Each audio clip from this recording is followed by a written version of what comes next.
Hora 21 minutos 58 de aquel 3 de junio de 2018. Así lo indicaba con precisión milimétrica la consola de sonido en la que reposaban los cafés de los dos funcionarios de la Dirección de Investigación Criminal DIJÍN, adscritos a la Fiscalía General de la Nación. Con los audífonos puestos, escuchaban atento las interceptaciones realizadas a un teléfono móvil perteneciente a José Guillermo El Ñeñe Hernández. ¿Cuándo nos vemos? ¿Cuándo va a Bucaramanga, compadre? ¿Qué las elecciones? En la Nemo. No, toca meterle duro a esa mierda. Y llevar y mandar plata para la gente para que salga a votar y toda la mierda. Yo me diría eso. Aquí en San Martín y a todos yo les dejo de a 50,000 pesitos para que vayan y voten. Claro, para que vayan y voten la gente. Las escuchas habían sido ordenadas por el fiscal a cargo de la indagación preliminar dentro del proceso por el homicidio del joven de 28 años llamado Óscar Rodríguez Pomar, hijo de un reconocido sastre propietario de la boutique de ropa masculina GQ, ubicada al norte de la ciudad de Barranquilla.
A esta historia llegan los funcionarios de la DIJÍN después de que el fiscal asignado escucha las declaraciones de Carlos Rodríguez Gómez, el mencionado sastre, padre del joven asesinado durante aquel agosto fatídico de 2011 mientras conducía el carro de su padre.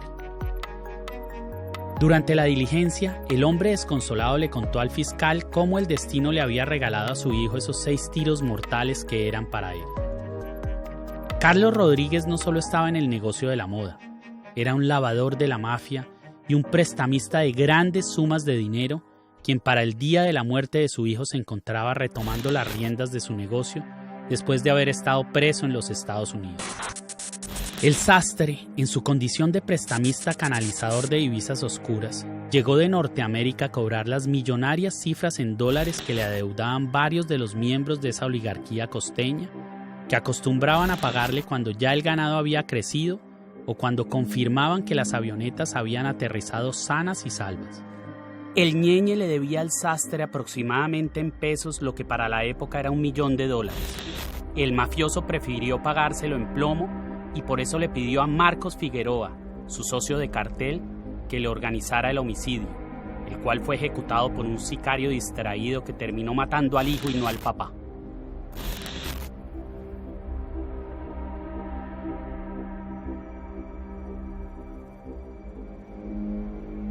Miguel Ángel, te tengo que preguntar obligadamente, ¿qué es la ñeñepolítica? Pues la ñeñepolítica es una herida abierta que no ha cicatrizado, Roberto, es una asignatura pendiente. Es un fenómeno electoral que deslegitimó, que contaminó el triunfo del presidente Duque. Además que nace como un accidente, un doloroso accidente. Recordemos que la ñeñepolítica es la intervención de un individuo oscuro, soterrado, subterráneo, del mundo más oscuro de la delincuencia, que le hacen un préstamo económico y que a partir de eso, por la necesidad de no pagar ese préstamo económico, decide asesinar a su acreedor, con la trágica eventualidad de que a quien asesina es a su propio hijo, un muchacho, Oscar Eduardo, de 26 años.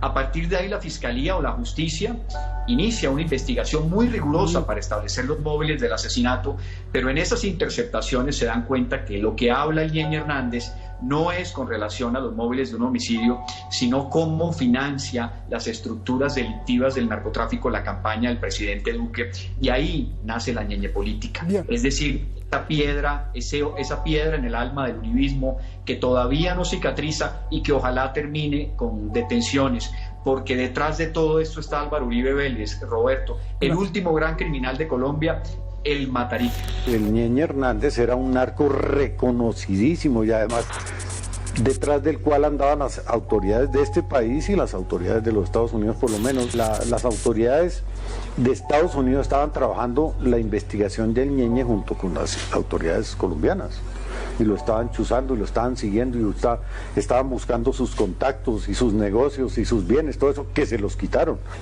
Al Ñeñe Hernández lo investigaban por lavado de activos y narcotráfico desde 2007, ¿sí? A raíz de las denuncias de Gonzalo Guillén, que es una estructura mafiosa del narcotráfico que dirige Marquitos Figueroa. Y sobre el cargo específico del Ñeñe Hernández, es el brazo político de la organización, o sea, es el contacto de la organización con los políticos. Eso según el organigrama de autoridades de Estados Unidos. Pero eso tiene un sustento fáctico de fechas y de documentos que vienen de la Fiscalía General de la Nación y de la DIJÍN, y en donde el propio fiscal, en ese entonces, de fiscal Bacrimdi, de las finanzas criminales, el 11 de junio de 2019 dice: hemos dado el golpe más contundente al narcotráfico y a las finanzas del narcotráfico. Él dice que es 1.2 billones de pesos representados en 6.000 hectáreas de vocación ganadera, 10 establecimientos de comercio, 11 sociedades relacionadas con el comercio de hidrocarburos, 76 vehículos de alta gama, que entre los cuales está el vehículo que yo digo que le prestó los servicios a la campaña Iván Duque. Con el cuerpo de Óscar Rodríguez avaliado y tirado justo al frente de la sastrería, en la calle 72 con carrera 48 de aquella ciudad empotrada en el trópico, inicia la investigación de un crimen común, otro más de esos que albergan las bandejas frías de medicina legal que son el hotel de paso al que siempre llegan, cansados, los millones de muertos que dejan los narcos cuando ajustan sus cuentas. Los investigadores habían llegado a cumplir la orden de interceptación de algunas líneas telefónicas dentro del marco de otra investigación ordinaria, sin ningún tipo de relevancia pública. Jamás pensaron que a sus oídos llegarían las charlas amenas de un narcotraficante folclórico y varios personajes de la política nacional que gestionaban la compra de las elecciones por parte de un cartel del narcotráfico. El muerto, el hijo del sastre, había salido de fiesta a cantar el nombre del Matarife.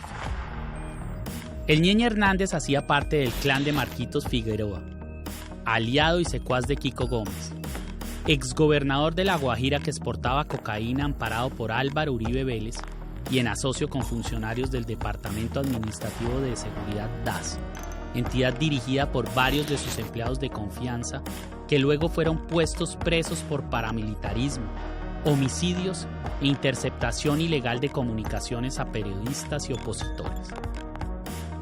Kiko y Marquitos estaban económicamente relacionados con una larga lista de políticos ancestralmente reconocidos por dirigir agrupaciones criminales.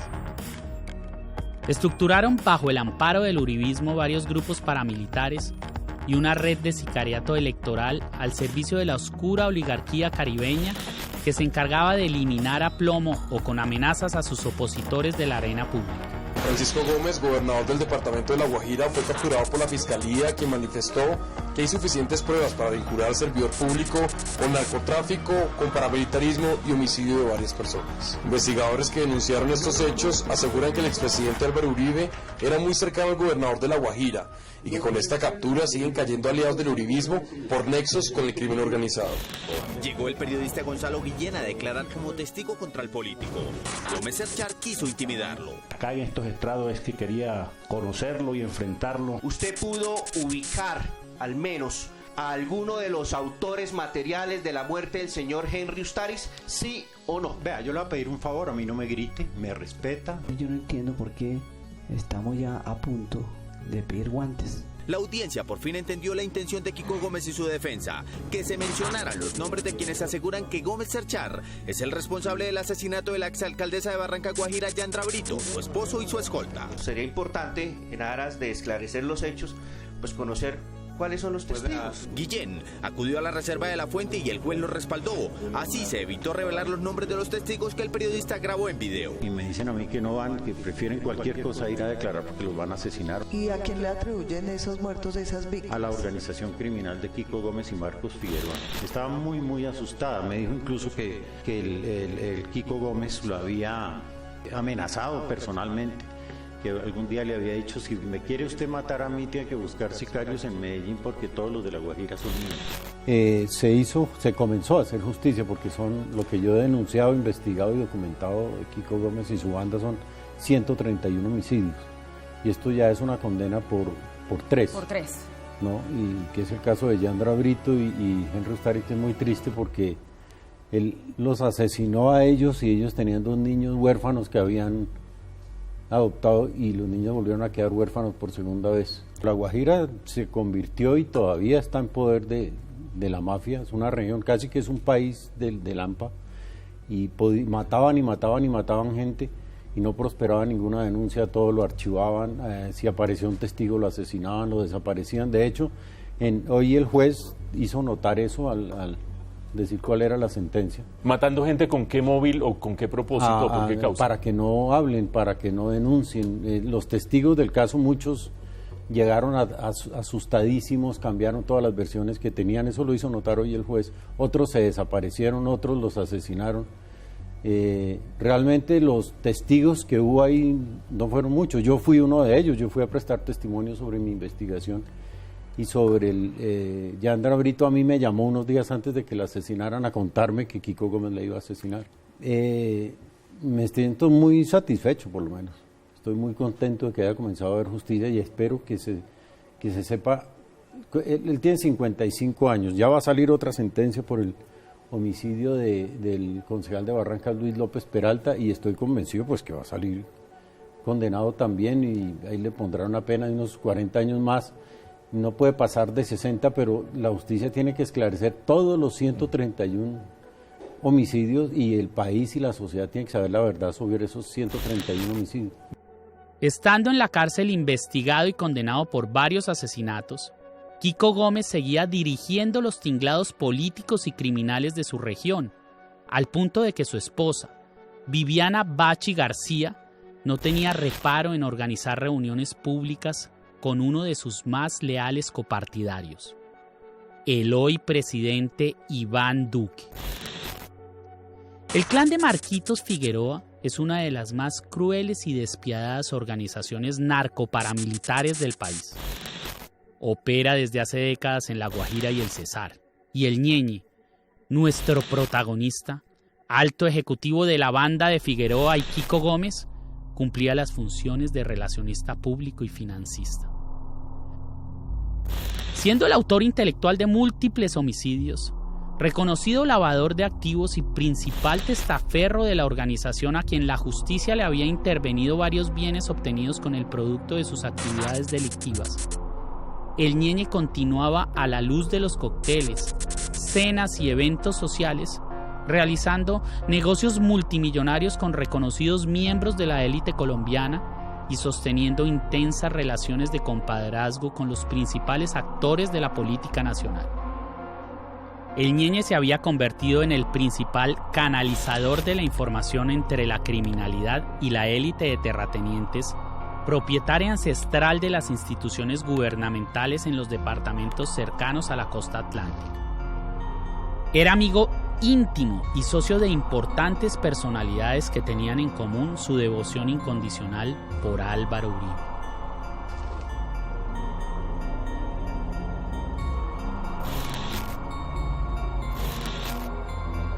Sergio Araujo Castro es un alto ejecutivo del uribismo y uno de los niños consentidos de nuestro señor Masacre. Él es un patrocinador del ex senador uribista y parapolítico condenado Mauricio Pimienta. Ambos fueron fichas claves del cruento paramilitar Rodrigo Tobar, alias Jorge 40. A su vez, este comandante de las autodefensas recibía órdenes de ejecución de civiles directamente de Álvaro Uribe Vélez, las cuales eran ejecutadas por el entonces capitán del ejército Adolfo Enrique Guevara, alias 101, quien se convirtió en uno de los sicarios del hoy expresidente. Araujo Castro nació en Cuna Paraca. Es hijo y hermano de 2 condenados por ser auspiciadores de las autodefensas. El partido del expresidente Uribe le otorgó el aval a Sergio Araujo Castro para la alcaldía de Valledupar. El relacionista público de las autodefensas. Sergio Araujo, por medio del abogado Abelardo de la Espriella, anunció una querella contra el investigador Ariel Ávila, quien recaudó el dossier de información que relaciona al candidato y a miembros de su familia con alias Jorge 40. Sergio Araujo era el asesor de cabecera de Jorge 40. En la página 7, García asegura que el 8 de agosto de 2002, 24 horas después de haberse posesionado como presidente, Álvaro Uribe sostuvo una reunión con Sergio Araujo en Valledupar, donde participaron políticos del movimiento de la Provincia Unida de Jorge 40 para definir la llegada de Jorge Noguera a la dirección del DAS como supuesta fórmula de pago por el fraude electoral que realizaron las AUC en Magdalena para favorecer la elección de parapolíticos y del presidente. Cuando el presidente Uribe repartió la burocracia entre ellos, indirectamente la repartió entre las autodefensas. Tras el escándalo de la compra de votos para las elecciones presidenciales, no ha parado de ejercer la defensa de la memoria de su gran amigo el Ñeñe Hernández, con quien se abraza en las fotografías. Cuando consumes uribismo, esto es lo que te pasa. Francisco Santos es el vicepresidente reelecto de Álvaro Uribe, un tipo de gafitas y cachetirrosado al que le dicen Pachito, el mismo que se descubrió creador del bloque capital de las autodefensas y de varios escuadrones de la muerte en asocio con el procurador neonazi Alejandro Ordóñez y el comandante paramilitar en jefe Salvatore Mancuso. Pachito tuvo al Ñeñe de chaperón en varias correrías electorales y se sirvió de las relaciones del mafioso en la costa caribe. De acuerdo con múltiples declaraciones sobrantes en varios expedientes, Francisco Santos tuvo múltiples reuniones con Jorge 40 y Mancuso. El vicepresidente Pachito Santos siempre fue muy generoso en los elogios a la labor de los comandantes paramilitares y no dejó de ponerse siempre a disposición de la organización genocida de extrema derecha Autodefensas Unidas de Colombia, conocidas como las AUC. La base nuestra está establecida dentro de Valledupar, en el barrio Novalito, en una casa de los G. Allí llegó el doctor Santos. Cuando llegó, yo lo saludé. Pachito, ¿cómo está? Él me dijo, hola amor, ¿cómo estás? Me preguntó, bueno, ¿cómo va Carlos con la propuesta que le hice de la creación del frente en Bogotá? No se podía montar un bloque sin una persona que tuviese la suficiente influencia sobre las instituciones de seguridad y sobre la clase prestante de la capital de una república.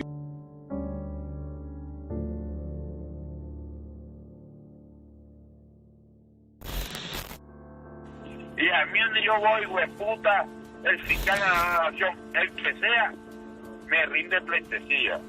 ¿Ya me entiendes? Porque yo llego del fiscal y llego por el grande. Ya, Vargallera, llego el presidente Hugo Uribe, y el presidente es mi hermano. Sí, no te conoce, pero te conoce. No es que te conoce. Mi hermano. Y te voy a decir una cosa, para que tú sepas. Ariana me está manejando toda la parte financiera, bancaria. Pero tú estás mandando carne con ella para Rusia y eso. Estamos en esa vuelta. Esa parranda con los chuletas está buena y hay sorpresas y de cosas. ¿Y eso dónde va a ser? ¿Dónde lo vas a hacer? Centro de Convenciones, es la primera parranda que hay acá. Tu compadre Iván Duque va para la casa de tu prima Nani Castro, supiste, ¿no? Sí, pero le alquilaron la casa Botero, eso es Fernando. No se la alquilaron, se la prestaron. No, señora, Adriana cobró. Tengo una cantidad de cosas, José, la cabeza enorme, porque yo programé la cita de Iván y yo estoy organizando todo, pero esto es milimétrico. Iván llega ¿cuándo? Sábado. El sábado ¿a qué hora? ¿En el vuelo de la mañana? 9:30. Ah, bueno, en la mañana. Y de ahí nos vamos para la sede, y de ahí nos vamos para el 1 de mayo. Y después para allá, donde Adriana Castro, donde Botero.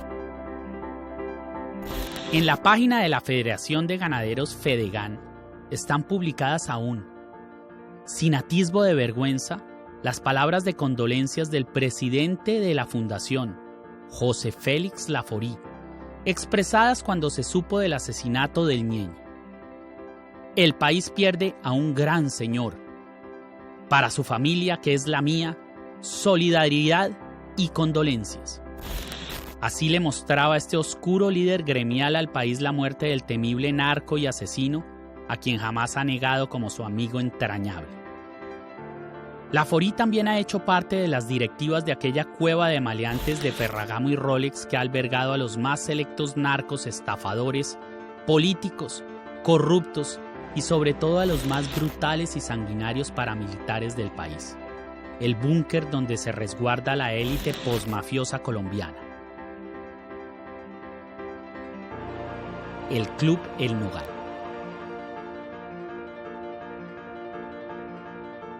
Laforí fue un alto funcionario del gobierno uribista.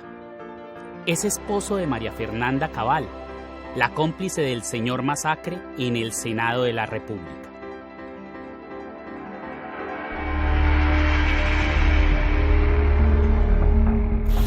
Este burócrata de la ganadería es otro más de la ralea monárquica de hacendados untados de muerte y corrupción. Fue sancionado por la Procuraduría por tráfico de influencias. Es un propiciador del despojo de tierras que ha dejado sin hogar a millones de campesinos colombianos.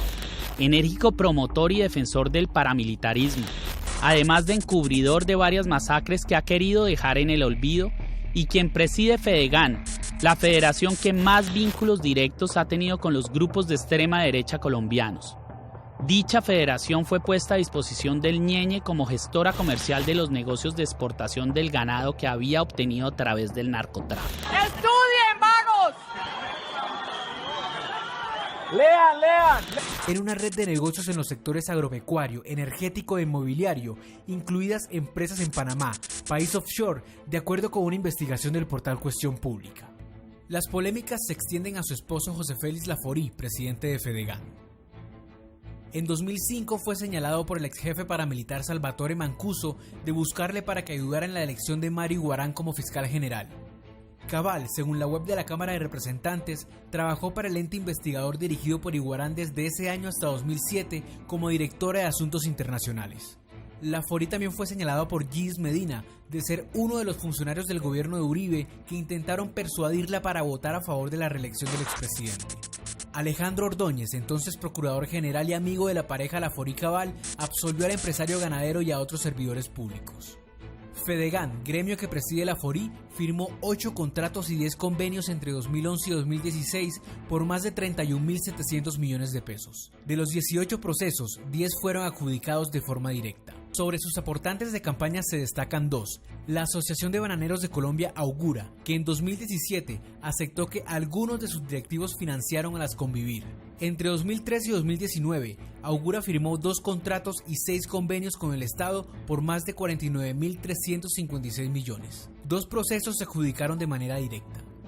El segundo es José Ernesto Macías, representante legal de Aportes San Isidro S.A.S., empresa vinculada al emblemático caso de reclamación de tierras conocido como Las Pavas. Estas son algunas de las relaciones que este narcotraficante dejó petrificadas en la vitrina de su Instagram, cuya clave se llevó a la tumba dejando su sonrisa desnuda en cientos de fotografías. Esa sonrisa de payaso perverso que hoy en día tanto político asusta. Las fotos de esa red social pusieron en evidencia sus vínculos estrechos con empresarios, funcionarios públicos de todos los niveles, instituciones y dependencias, y hasta con personalidades de la farándula como reconocidas modelos, promotores artísticos y cantantes. Los lazos más estrechos del Ñeñe eran con el alto poder. Con el actual presidente de la República, Iván Duque, eran amigos desde la infancia. Públicamente habían afirmado que eran como hermanos. Con Álvaro Uribe, el Matarife, sostenía una entrañable amistad que lo llevó a darle el beso de Judas a la esposa, la modelo y exreina de belleza María Mónica Urbina, cuando le expresó públicamente sus más sentidas y sinceras condolencias tras el fallecimiento de ese buen muerto que tanto había querido. Pero las relaciones del Ñeñe iban más allá de la fauna narcoparapolítica, farandulera empresarial del país.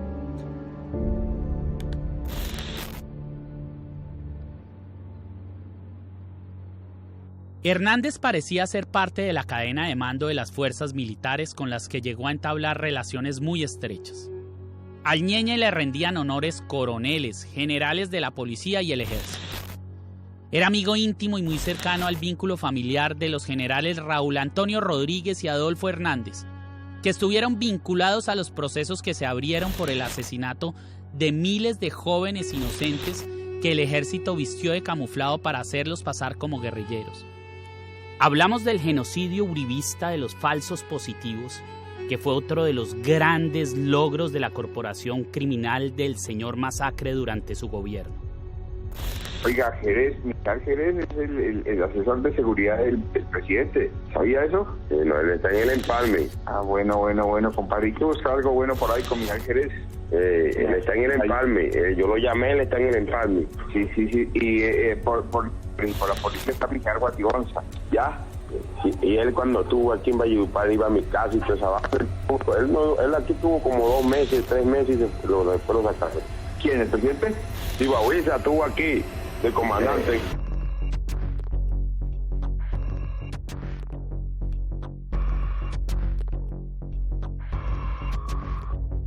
El narcotraficante nunca escondió la fraterna relación de años con uno de los militares insignias de la lucha contra el narcotráfico. El general Ricardo Restrepo, el mismo que apareció varias veces agarrando mulas de la mafia en El Dorado como protagonista del documental de National Geographic llamado Alerta Aeropuerto. En El Dorado ya estamos superando los 700 kilos de clorhidrato de cocaína incautados en este año. Esto inclusive representa un incremento frente a lo que llevábamos el año pasado para esta misma época, que íbamos aproximadamente en 450 kilos de clorhidrato de cocaína. Aquí lo que nos toca a nosotros es seguir adelante, no desfallecer y tener, como siempre, la convicción de que esto lo vamos a acabar. Este prestante jerarca militar estaba dedicado a agarrar a los incautos que, manipulados por los narcos de verdad, se llenaban la panza de droga para salvar así del hambre a su familia.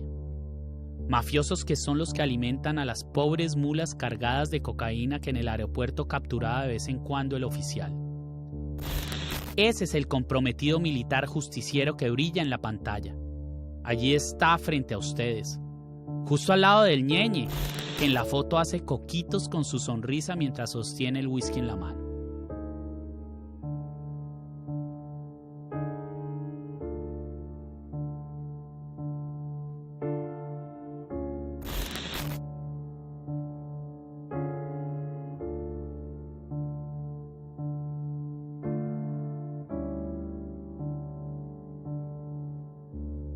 El general Oscar Reinaldo Rey Linares fue promovido por Iván Duque a comandante de la 5ª División del Ejército.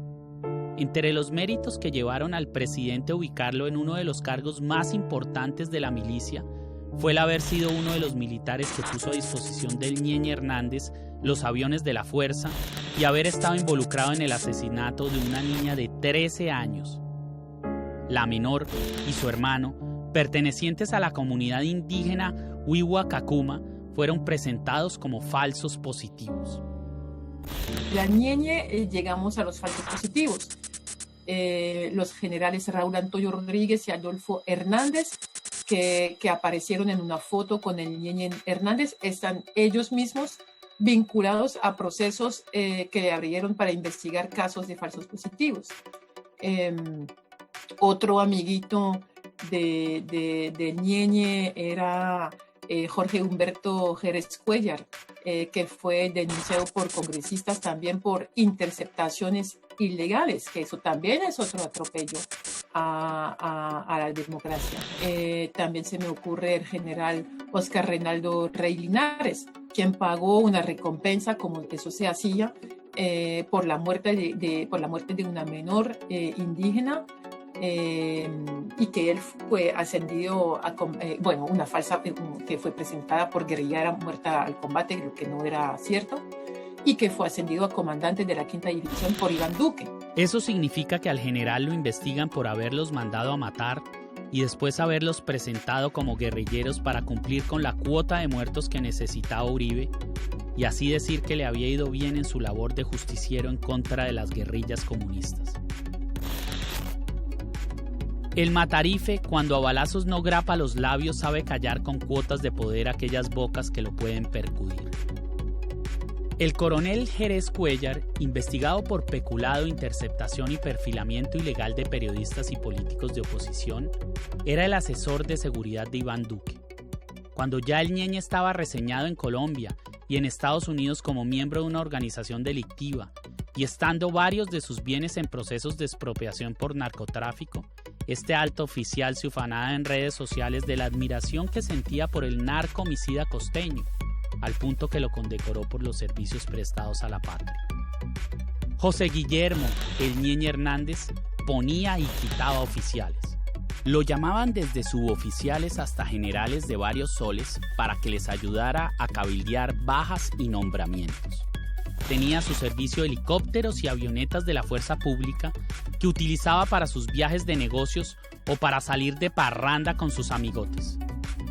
Este mafioso no solo manipulaba la institucionalidad del nuevo gobierno, sino que quienes lo cuidaban y consentían eran los mismos a los que el Estado les pagaba por atrapar. Claro, con Bonilla yo, hermano, voy a estar ahí y el voy a llamar a Bonilla. Ahora que esté en tu finca, voy a decirle a Bonilla, a ver si vas hasta allá, hermano. Listo, entonces. No voy a llamar a Bonilla, voy a llamar a Bonilla, hermano, y a recomendarlo, porque hay que subir a Bonilla, hermano. Sí, claro, sí. Él a ti te aprecia mucho, la verdad. No, Bonilla conmigo ha sido elegante, lo que yo lo llamo y yo siempre te recomiendo a ti. Y dice, no, tranquilo, mi coronel. Y con Tío Aiza, pues yo lo que yo le diga a Tío Aiza, Tío Aiza son 10 votos, porque son él y 9 compañeros más, son 10 votos, recomiéndelo ahí. No. Por eso fue que lo mataron en Brasil, en donde Marquitos Figueroa, el amigo de los amigos del señor Masacre, tenía un pie puesto desde hacía varios años. El Ñeñe era otro más que lo sabía todo. Uribe tenía muy presente que existían grabaciones de las miles de horas de conversaciones que desde la muerte les llevó el hijo del sastre a los investigadores. Aquellas grabaciones que terminaron en manos de Guillén y de la Nueva Prensa. Audios que empezaron a destapar el alma de aquel oscuro personaje, que ya de senador, después de haber sido presidente, nombró como directora de su unidad de trabajo legislativo a una persona de toda su confianza, quien se llamaba Claudia Daza. La Calla, le decía. A la Calla fue a la que en plena efervescencia electoral se le escuchó la voz en ese teléfono pinchado cuando hablaba con el Ñeñe de los votos que la mafia le entregó al matarife para que pusiera a Duque de presidente, que más que un mandatario siempre ha sido la mucama servil y dócil de la corporación narcoparamilitar que ha reinado en Colombia desde los años 80 y que preside este genocida innombrable llamado Álvaro Uribe Vélez, de quien aún queda mucho por contar.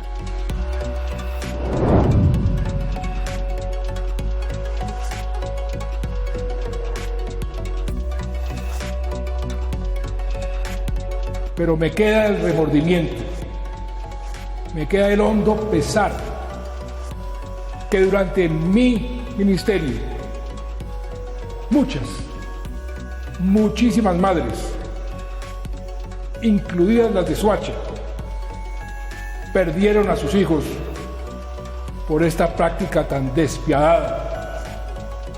Unos jóvenes inocentes que hoy deberían estar vivos. Eso nunca ha debido pasar. Lo reconozco y les pido perdón a todas las madres y a todas sus familias víctimas de este horror desde lo más profundo de mi alma.